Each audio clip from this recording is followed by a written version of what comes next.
ప్రకాశిస్తూ దర్శనమిస్తూ ఉండగా ఏ మూర్తి యొక్క అవసరం లేకుండా, అంటే నా ఉద్దేశ్యం ఇంటి వద్ద ఉన్నప్పుడు అని కాదు, ఏదైనా ఊరు వెళ్ళినప్పుడు దగ్గర భగవన్మూర్తి లేనప్పుడు పూజ చెయ్యవలసి వస్తే సూర్యుణ్ణి దృష్టిలో పెట్టుకుని పూజ చేసేయచ్చు.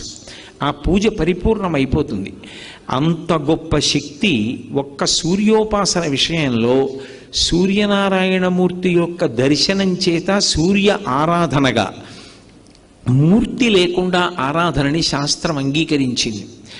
ఎవ్వడు సృజించు ప్రాణుల ఎవ్వడు రక్షించు త్రుంచు ఎవ్వడనంతుండెవ్వడు విభుడెవ్వడు వాడి విధమున మనుచు బినుచు హేలారతుడై అంటారు పోతన గారు భాగవతంలో. ఈ సమస్త సృష్టిని ఎవరు చేస్తున్నాడో, ఈ చేసినటువంటి సృష్టిని అంతటినీ కూడా ఎవరు నిలబెడుతున్నాడో, ఈ సృష్టిని అంతటినీ మళ్ళీ హేళగా ఎవరు లయం చేస్తున్నారో ఆయనే